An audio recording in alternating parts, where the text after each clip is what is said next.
This is the Bama Podcast with Marty Solomon. I'm his co-host, Brent Billings. Today, I'm with Elle to burrow into 3 different ways to wrestle. Now, that burrowing is not supposed to be like termites, by the way. It's supposed to be, picture a nice little cozy woodland creature, thinking like a badger, that kind of situation. No invasive species, no invasive bugs. Okay, yeah. We're getting our cozy badger selves, our fox, unless you're in the UK and you hate foxes. But yeah, we're here to talk about wrestling. I'm stoked. Our last pillar here of Bama. And I have 3 different approaches, 3 different possibilities, 3 different hats to try on as we think about wrestling. And so, without further ado, here is number 1. You ready, Brent? I'm ready. I think. One way. Okay, great.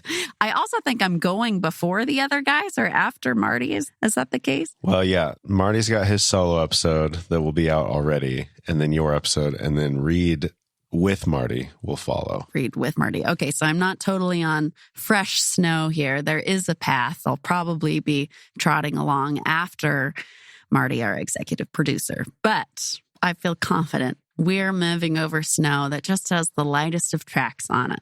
I'm stoked. Okay, good. The first approach, the first way we're going to think about wrestling today is maybe the one that pops first to mind, depending on what Marty talked about on his episode.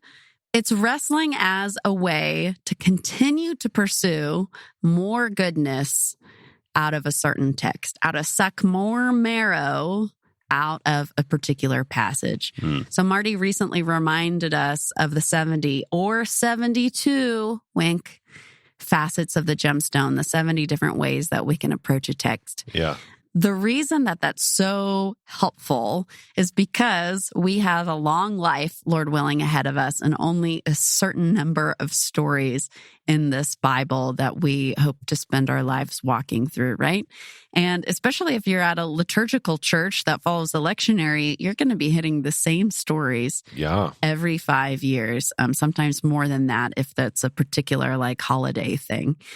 And so if we don't have any knowledge of wrestling, it's not in our values, it's not something that we're leaning into, we can approach a story about, say, the transfiguration of Jesus and just think, oh yeah, this is the one teaching, this is the one lesson that I heard about that, this is the Peshat that I grew up with, and that's about it. And then we live the rest of our life being annoyed if we belong to a certain denomination that we have to come on back to Transfiguration Sunday every single year and hear the same story again. However, there are always more than just the few ways to dig into a text. We can continue to try to find more meat on that bone. That is a form of wrestling, and it holds blessing in it, just like Jacob wrestling in the classic story from Genesis.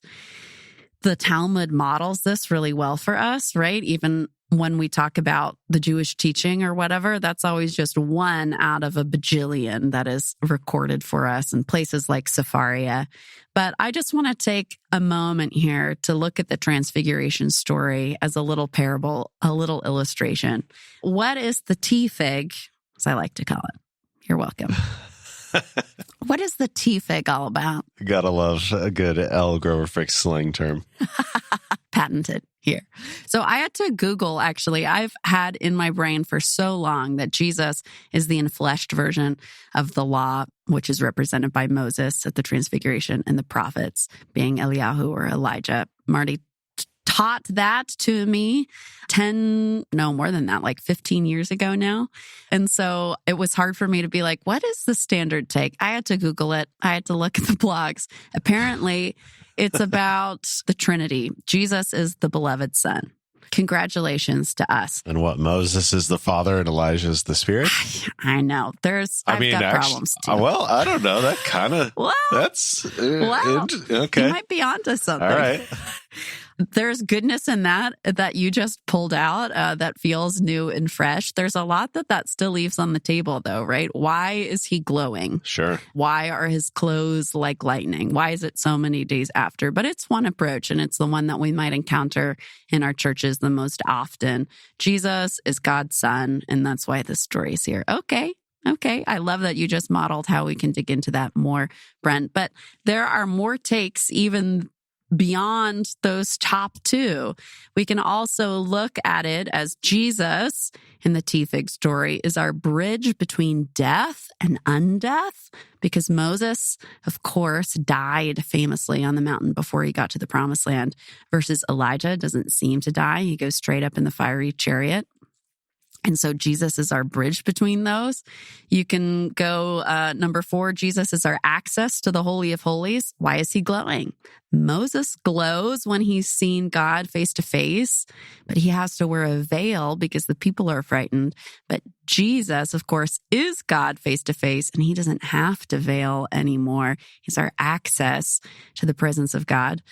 Number 5, Jesus is our atonement. He is Yom Kippur, so he's wearing all white, just like the priests do on the Day of Atonement. He's out glowing in public because the veil is being torn.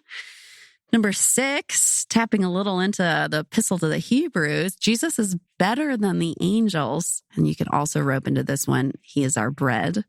Why that one? Well, they've just seen Elijah, and in our story in 1 Kings about Eliyahu, he falls down and he passes out underneath a broom tree. Who comes and visits him, Brent? It's angels, right? It's an angel, yeah. And an angel says, get up and eat. And then what does Jesus say to the disciples after they've passed out, depending on the gospel fully or just a little bit? He says, get up and don't be afraid. Ooh. Don't be afraid is what angels are always saying, right? They're always saying to whoever they appear to, that's the first thing they say, hey, don't be afraid. I know I'm scary looking. Chill out, man. Chill out. It's all good. Yeah. The surfer angels. Incredible. But you can also, right, spin that into Jesus as our bread, because he doesn't say get up and eat this physical bread. He says, get up. You're with me, right? He is the living bread. You can also look at Jesus as the new circumcision. Whoa, where's circumcision in the story? Well, Matthew and Mark say it's 6 days after a previous story, but Luke says after about the 8th day. The 8th day after what? Jesus teaches them about becoming a disciple and taking up their cross specifically. And then Luke says after about the 8th day. The thing that happens on the 8th day is circumcision. Wow. Why does circumcision happen? In Egyptian culture, it happened at the end of your priestly training when you were ready to be a priest, you're ready to serve, you're ready to go into the presence of the gods in the temple. So way back at the beginning of the story, although of course there's other ways to interpret circumcision, but using this one, God takes that and says, no, you're not qualified to be with me and to be in my presence at the end of a long education. You are qualified to be with me, to live life with me if you are a living baby and you have a name. You are already a priest. You're already qualified to be in my presence. So back to T-Fig, Jesus says, 8 days ago, you agreed to be my disciple, even though you knew that it would involve great suffering. Awesome. 8 days later, circumcision, you are now qualified to have these numinous experiences, not seeing Ra show up in the temple in the form of a ray of sun, but Jesus himself, right? Number 8, fittingly, because 8 days later, number 8, we can also say that Jesus embodied wisdom. That's what he's doing up there. He's the embodiment of wisdom. When we're looking at different interpretations, we're going to check intertextuality in the word. We're going to check the Jewish conversation. But what's the other thing we got to check, Brent? The spirit. I like that. I like that answer. Very good. Very John 16 of you. Thank you. The Greco-Roman culture that's in the land. Oh, culture. Yes, of course. Thanks to Roman presence, thanks to the Hellenists, we've got Greek theaters in Caesarea Maritima, Jerusalem, Beth-Shean, Gadara, Sebastian, right? We have the Decapolis in the land. And so it's a huge force in their culture as well. And if we look at that culture that predates Jesus in the moment of the tea fig, Athena is one of our central figures in many of those plays and epics. She, of course, is the goddess of wisdom. And she is the one where if you look at that literature, which is also in Greek, handy dandy, it says that her clothes flash bright as lightning, which is the same thing that it says about Jesus, which is pretty hard to pull anything out from the Tanakh side unless I'm missing something. Things, clothing specifically, flashing bright as lightning. I'm not sure where that is in Tanakh. Listeners, you, of course, will let me know if I'm missing something. Yeah. But, and so looking at that culture, okay, what's the context where she has clothes flashing bright as lightning? And one of the many scenes in which she appears in the Greco-Roman literature, she says this, which I think is resonant with her story. Telemachus, it is no longer fitting for you to be childish. You have heard what sort of glory your father won. Get up, ding, ding, ding, and call the assembly. So she's telling this guy, soon to be portrayed, maybe by the time this comes out, about to be portrayed by Tom Holland. She's telling him to go and confront the corruption of his home community. That home community is full of suitors and they are seeking personal gain, right? They're not looking for good responsibility and taking care of people. They're looking to marry Penelope, who is in their home community who's seeking personal gain. The Sadducees, maybe getting power from Rome. Hellenists who are just embracing all the comfort and convenience of Rome. And so it is no longer fitting for you to be childish. You have heard what sort of glory your father won. That rings true for me. And then she says, get up and go, call the assembly. That's what Jesus says here, get up. And in this story, in this quote, she then goes on to tell Tom Holland that he's going to have to go on this big journey to Sparta and Pylos to do what? To seek and spread the good news of Odysseus. What are the disciples going to be sent to do? To go out beyond their homeland to different places to go seek and spread good news, right? So that's just 8 quick little walkthrough of one story, just what I came up with in one sitting of different ways that we can talk about the Transfiguration. There's 64 more. Why is that important? It's not just me flexing. It's important because there is an additional fruit that comes from that practice. Yes, hopefully there's blessing in somewhere in one of those 8 ways of looking at that story. Hopefully one of them caught your heart in some way. But cultivating all of the lenses, cultivating all those different ways of encountering story is a practice that generates humility and learner's posture that doesn't get snotty and bored, right? If we have encountered Bema stuff and other material like it out there. There's amazing resources out there. And then we walk back into our church and the pastor has a more traditional path about talking about the text. It is really easy for us to feel like there's something dying in us a little bit, like they're missing it. How do they not know that this is really a conversation between Shammai and Hillel or whatever, and Jesus is doing this really cool thing and they're missing it? You could be correct. And also, please have compassion and empathy for your pastor whose job is not just sitting there and thinking about the Bible. They wish it was that, but it's actually meetings and going to the hospital and doing funerals, all these other things. But if we have done the work at looking at, oh man, what are 10 different ways that you could look at this story? It becomes easier to come back into that space with whoever is leading at your church and the way that they're approaching their Bible study or whatever it is. They're not wrong for just having a traditional or Peshat reading of a text. They're just taking a traditional or historical approach, which yields certain fruit.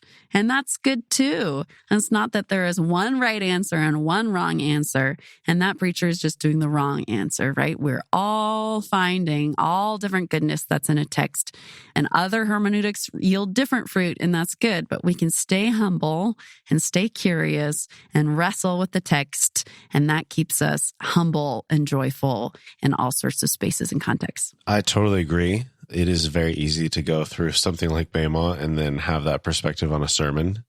But I think it is also, maybe I'm putting too strong terms on it, but I think it's an officially sanctioned Bema practice to do the same thing in repetition, knowing that some days it's not going to bring anything to you, but the faithfulness of doing that over and over again is going to produce the results. Like Marty talks about with his daily prayers. It doesn't mean he's like fully energized because of the blessing that he does every morning, but he does that every day because some days it's going to speak to him in a different way than it has before, right? Even though it's the same thing.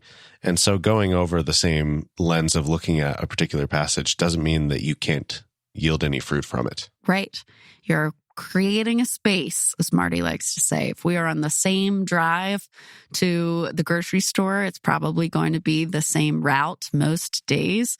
But one day you might notice a beautiful tree there that you hadn't noticed before, or another day you might see something that had been there the whole time, but you had never noticed it, etc.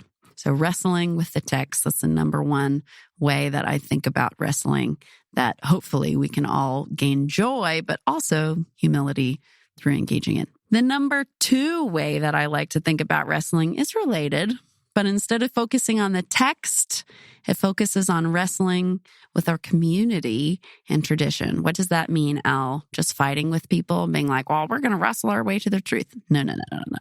Please don't do that. Focus in. It's a huge tool that can help us to feel belonging in the communities that we talked about valuing just a pillar or two ago, right? So let me tell a parable, a little story. Perhaps somebody out there came from a background, maybe like Marty, a fundamentalist, evangelical, nom-de-nom person. Maybe that space that they are in wasn't super healthy. They realized as they grew and changed, ooh, there's some stuff happening here that isn't too great.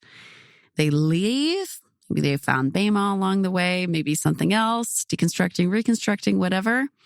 And they find a new place to be where there's values that are more closely aligned with this person's. Maybe, hopefully people aren't being abused behind closed doors. And very often, if you're coming from the fundamentalist, evangelical, non-denom space, oftentimes the landing place that people find is high church. It's liturgical. It's one of the denominations with liturgy and lots of steps and confession and all the things that non-denom doesn't have. So say this person finds this place and it's starting to feel life-giving. It's starting to feel good, like a place that they could be and flourish with your family. But then after a couple weeks or a couple months, they notice that one of the liturgical elements is the statement of a creed.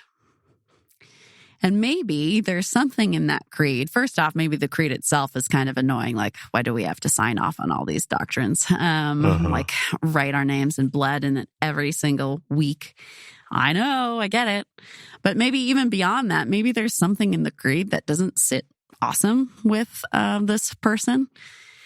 It could be a whole number of different things. It could be, we'll take for sake of example, the part that says Jesus descended into hell. Yeah, that's exactly what I was going to bring up. Yeah. What does that mean? What's happening here? Somebody asked that on our recent live Q&A. So it's kind of swirling in the Bema conversation already. Perfect. Love that. So imagining this person who's come from one context, they're in another. They don't feel fully at home there yet, and they've stumbles across this thing that bothers them maybe for a couple of reasons. They might have curiosity about, or maybe a little bit of annoyance with. Perhaps this person complains to somebody else in the church. They start to make a friend and they say, hey, why do we have to say this creed every week anyway? Like, don't we all know this stuff? Why do we all have to sign on to the exact same thing, right? Isn't the church about unity and diversity? Why do we all have to be on the same page here? They're probably doing that because they're looking for connection.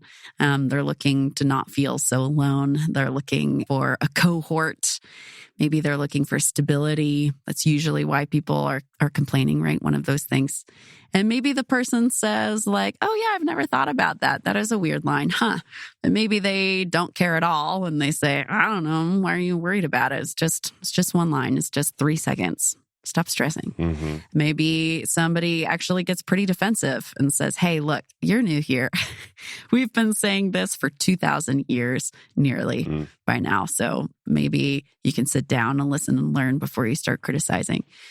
So that happens, however that goes. And there's kind of 2 options for that person going forward. Number one, they can continue to say that line in the creed and still participate. And maybe they feel a little othered from themselves doing that. They feel a little inauthentic saying descended into hell. They don't know what that means, or there's a portion of it they don't believe. Or they don't say it and they're like, I'm going to sit down during this part, or I'm going to go silent for the whole creed, or I'm going to go silent just for these lines that I don't like. And when we do that, even if we are being authentic to where we're at and honest with ourselves and therefore others, we can feel othered from our community, right? Everybody else is saying this line and I'm the one person throwing a stink about it, right? So that person can end up either othered from themselves or from their community. What happens then? Well, it's pretty possible that cynicism moves into the space mentally and in that person's heart, right? Maybe there really is no great place for me to belong. Obviously, my fundamentalist background didn't have room for me to be myself, but maybe this place isn't one either, especially if the person responded defensively when they tried to talk to them about the creed. Maybe the voice of cynicism says, you'd really be better off just with your books or your other few heretic friends, or just on your own. You don't have to go every week, right? It's not that life-giving. Go once a month or something, right? These kind of thoughts start coming up. And sooner or later, worst case scenario, right? This person ends up on social media lambasting the church, being, either globally or this one specific church, even worse, being like, I thought that Bethany whatever was going to be the place where I could belong, but it turns out not. That would be pretty extreme. But maybe we just start listening to other bitter and disappointed people, right? And that becomes more of our daily bread. So that's one possibility that might be real for some of us. Leaving one place that wasn't so great, coming into a new place, encountering something that we don't feel like we can really get behind or feels problematic in some way, and then not knowing how to go forward. Is there another possibility? Can we wrestle through this particular issue and become an expert in it? Even though that takes work and time, and sitting there saying how cringe other people are is a lot easier than becoming an expert in that issue. What would that look like? What do you mean, Elle? Well, first you'd have to look up the verse the creed is talking about, because there is one. They didn't just make it up. They're taking it from a portion of scripture. I think actually two. So you're going to have to Wikipedia, commentary, find your favorite author who talks exhaustively, right? And find people who are talking about that verse and take it apart in a way that makes sense to you and that you can get on board with and sign off to at least 50% of it. You might go to intertextual.bible and look up the references in contemporary literature to say, whoa, what is this passage talking about? Where is it coming from? What were they thinking about? And then that's not the end. You're not just going to become an expert in that verse, right? Because then you just go back to the person who is defensive against you and say, well, actually, blah, blah, blah, right? That's not the better end of the story. That's not the end of the work. Then after you figure out what you think about that verse, you're going to figure out all the ways the different denominations have interpreted that verse through history. That's called reception history, by the way, if you're looking for a good Googleable keyword. Then you're going to learn about the history of that creed, Nicene, Apostles, whatever. And you're going to learn how it was put together, by how many people, for how long, etc. And you're going to learn what that creed was in conversation with. Nothing but God's original creation is ex nihilo, right? Everything is a response to something else, a pendulum going from one side to the other. So you're going to figure out what was in the culture, hopping around the zeitgeist, that made them want to include that line. And then you're going to learn why the other creeds left it out, and what the people who wrote the other ones had to say about that line. The cool thing is, if you actually do that, and don't just ingest the resentful words of resentful people on TikTok, there is blessing in all of that. It will reap fruit. If you're setting your mind on the things of the Spirit, one of those fruits of that Spirit, by the way, is humility. You understand complexity. That gives us that learner's posture. We're understanding why that creed came to be what it is, and whether we agree with it or not, it's easier to relax into a posture of openness about the fact that our community is saying that creed. If we're really angry about something, it's often because we don't know the complexity of what's going on with a particular issue. That's true about people. That's true about institutions. That's true about creeds and other stuff that shows up in our communities. If We know that there are other places that are doing things differently. That also helps, right? Instead of saying the whole church is dumb because they say this creed and nobody even thinks about what this verse says, we can know that maybe the criticism that we're lobbing, if that's what we end up, where we end up being like, wow, they decided to put that in because of this issue. And I think that issue is really lame or whatever. You know, then, if you've done that work, that your issue is with a teeny tiny fraction of the global body of Christ. It's not the whole church. It's not all of Christianity. It's not even all of 21st century Christianity. It is one very particular group of denominations which says that particular creed. If we can follow that curiosity, we will find God in the midst of it. If we can turn toward that burning bush, Moshe thought that he was just looking at the bush. He wasn't. He was actually finding God. He was finding his calling. He was finding out about being enough. He was finding out about his split identity. He was finding out about the accompaniment of God who said, I am with you, right? We also can find God in the midst of whatever we're wrestling with as well. And often that is community. And if we just tap out and walk away from the community, tap into resentment, skepticism, cynicism, bitterness, we're just walking away from the bush, right? Yeah. And it's so easy to do that. Like the way our culture is set up today, the way we are so individualist, the way everything is so like summarized and then summarize the summary, and like everything is just like a 10-second. And there's so much depth to going in and doing the work. Yeah. And there aren't that many things that you can't care about everything. You can't go that deep on every single statement in the creed. Well, you can over 20 years, but yes. Yeah. But it's like, we all have lives. Like we're not all Bible nerds who are like independently wealthy and can just dedicate any amount of time. Like, we have families, we have jobs, we have there's just so many things. So yes, you can't do that all the time. But man, when you have something and like let that thing get in there and bother you enough to motivate you to actually do that work, man, it's so rewarding. Absolutely. And if we can just find a little sliver of time, whatever that is, our commute to work, even if that's just 8 minutes, right? 8 minutes a day, I'm going to learn about this part of church history. 8 minutes a day, I'm going to find out different historical ways of approaching communion, the Eucharist, if we're annoyed by the way that our new church is doing that. We're going to learn more about hymns, right? Maybe we're annoyed that our community uses hymns instead of music that we prefer.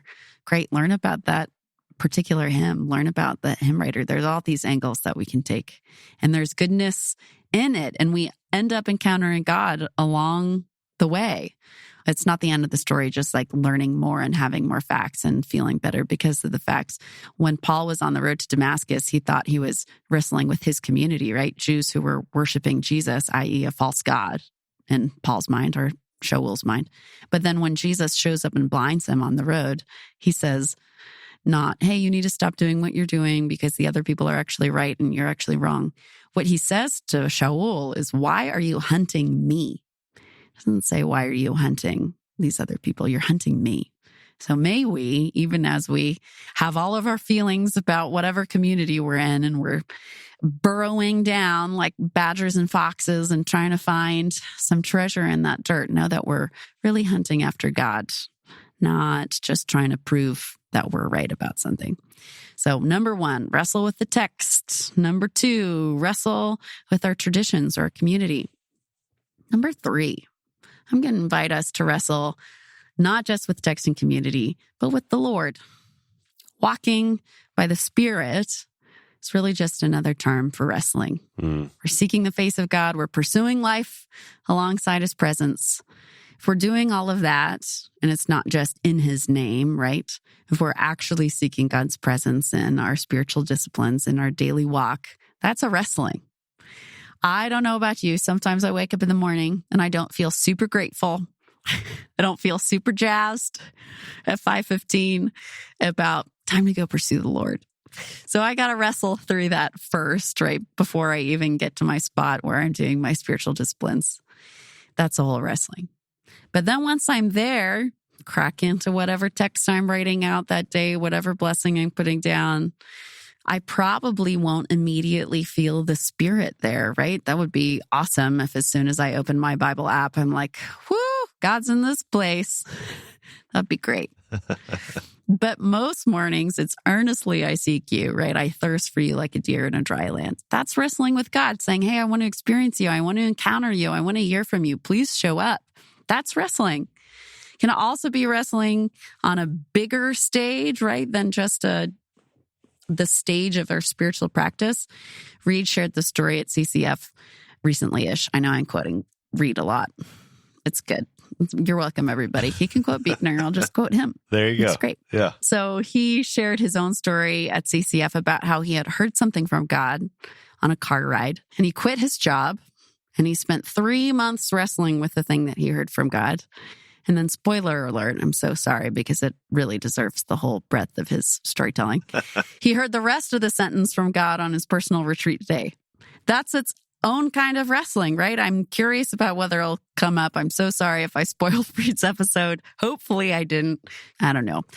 But if we are in conversation with God regularly, he's going to bring stuff up for us that we have to wrestle with and work through. And that's not just separate from God. That is a, whoa, Holy Spirit, what are you talking about? I thought that friendship was done and over, right? We went our separate ways. Things are doing pretty good. What do you mean you want me to be a minister of reconciliation? What do you mean?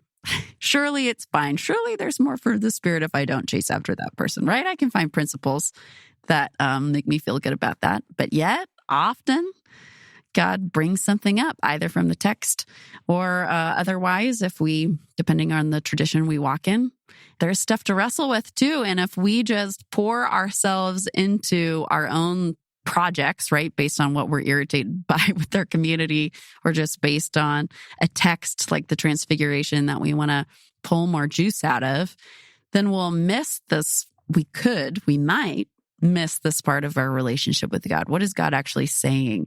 We are able to flood out God's voice of what God actually wants to talk to us about our marriage, the way we're parenting, the way we're showing up in our workplace, matters of integrity, all of that. It can be so nice to ignore by just listening to the Bible on audiobook, right? It's hard. It's hard to ignore the voice of God sometimes when he's really like, hey, I think that actually gambling on Kalshi isn't a good use of your money and time. That doesn't feel comfortable sometimes. And so it's so much nicer to listen to this sermon or watch this video or listen to a podcast. But we can't just wrestle with the text, which we can feel in control of, right? When I open my Bible and when I close my Bible, wrestling with community, when I show up on Sunday and Wednesday or whenever, and when I don't. God wants to wrestle with us all the time, every day. Jacob is in the middle of the night, right? He's just helped his wives and children across a raging river. He believes there's an army after him, and that's when God apparently has something to say to him. Or like the Moses example that you brought up earlier, like he's just wandering through the desert, tending his flocks. Right. And the Spirit's like, hey, you see that bush over there is burning? He's like, okay, bushes be burning all the time. What are you talking about? Whatever. Bushes be burning. Next time, they're like, hey, is that the same bush that was? It's like, I don't know. Who cares? Right. Next day, hey, do you see that? It's like, what? No, that can't be the same bush. Whatever. Next day, hey, that bush is still burning. Did you see that? Okay, fine, I'll go look at it. Yeah. It's like how many times like that where it's like, oh, why do I keep running into this person in town who I haven't really seen in years, but then I've seen them 3 times in the last week? Right. Like, what is God doing? What is happening? Yeah. Are you open? And maybe it's not anything that you need to do specifically, but like maybe that person needs to share something with you. Like, who knows? Who knows? So got to chase after it. Sometimes it's hard to listen to the Spirit, but God can be persistent. Yep. We like to be in control and say, actually, my agenda today is becoming more kind. And God says, actually, it's to become more patient. Here's here's a really long train ride. And he keeps getting stuff.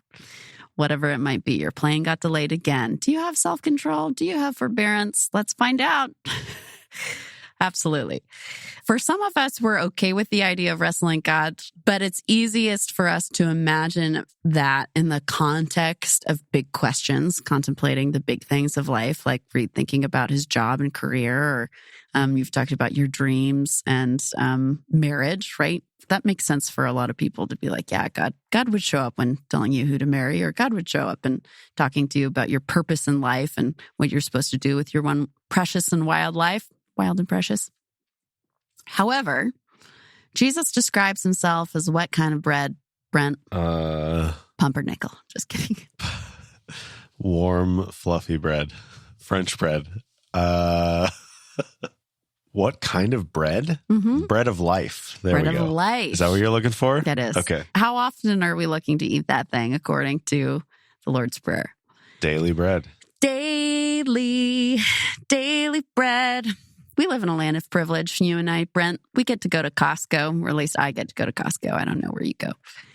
But along with whatever nice bakery bread that I get, I also am going to get my 9-grain bread with the orca on it. It comes in a 2-pack. The orca bread, yes. We prefer the airplane bread.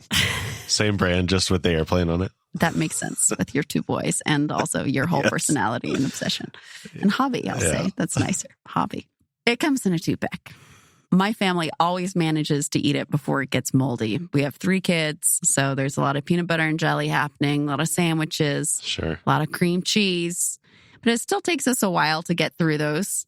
Maybe a week and a half, maybe 2 weeks. And throughout those 2 weeks, it's still fine. We can pop it in the fridge. We can even pop it in the freezer if we're worried about it. I just discovered this recently. However, if you don't have a Costco or preservatives or refrigerators, and if you are in a place in the world where if you're going to have bread, you're going to be the one making the bread, it does get stale and or moldy in about 3 days. If you're in a humid area, you'll probably get there even sooner. And we forget that when we're thinking about bread and talking about Jesus being the bread of life and our daily bread. When we live in a land where all of those things, the dailiness of bread is just ephemeral. It's not part of the fact of our existence. We're not out there making new bread every single day like the people who wrote the Bible were doing. However, it is only artificial supports that make us able to live off of Jesus for longer than a day or 2. Lamentation says, your mercies are new every morning, not every week at church, not every time our favorite author publishes a new book. Jesus is our daily bread. So we got to come back and do that wrestling, make that a practice of our life with Jesus, wrestling with the Lord, not his promises, right? Jacob isn't wrestling with the things that God told him previously. He's not wrestling with his community yet. He's going to wrestle with Esau in just a hot second in that story. But it's with an angel, right? Or God himself that he's wrestling with. And so we are invited to do the same. And if in our spiritual disciplines, in the way that we're pursuing God, we aren't hitting any of that glorious friction, that place where the rubber meets the road and something new comes out of it for us, a new blessing emerges for us, then maybe we need to switch it up.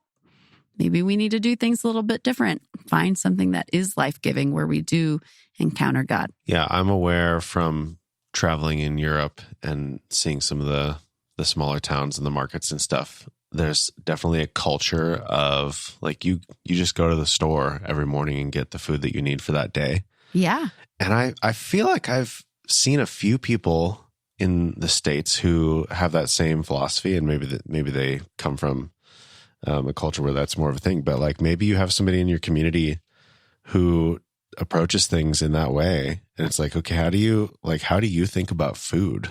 Like having that conversation, like what does that change about your perspective? And like bring up one of these, like, what do you think about daily bread? Like when you pray the Lord's Prayer, how does the way that you approach your own food, like how does that affect how you, and maybe God can speak to you through that conversation as well. Yes. Pretty much anytime I make a new European friend, it's not that long before the subject of American bread and its falseness comes up. I made a new German friend just a couple weeks ago, maybe 2 weeks ago, and I'd only spent 2 days with this person before he was like, what? That is not bread. Like, well, all right. Okay. Yeah. We're doing our best out here. All right. Yeah. So just one more angle that you can look at a passage from is like, oh, there are people around you who have a different perspective on just how they live life. And that can affect how we view these passages and these prayers and everything else. So, which is why our wrestling should happen together in the context of community, perhaps even in the context of discipleship over the text. See how I did that? Perfect. Built our own little Parthenon right there at the end. Amen and amen. Amazing. Well, let's land this plane. Thinking about all these things, thinking about all these pillars. However, at least for this particular episode, these 3 different ways that we've thought about wrestling. Yeah, you say 3, but I feel like there's so many facets to this. I really appreciate the conversation you brought today, Elle. Amazing. I'm so glad. May we be people who can grip the word and not let go. May we be people who can grip our community without letting go. May we grip, as best we can, the Spirit and not let go. May we be a people who can trust that God has a grip on our hearts and wants to bless us if we just don't let go. Amen. So beautiful. Okay, well, thank you, Elle, for that. Listeners can find details about our show at BayamondDiscipleship.com. I don't know if we had any specific things to put in the show notes today. A little unusual for an Elle episode, not a ton of links, but I know. If anything comes up, those will be there in your podcast app or on the website. You can use the contact page on our website to get in touch with us if you have ideas about, how often we should buy bread. I'm sure the Europeans will tell us. I'd love to have that conversation. If you are in Europe and you want to tell me how you buy bread, please reach out. I look forward to those emails.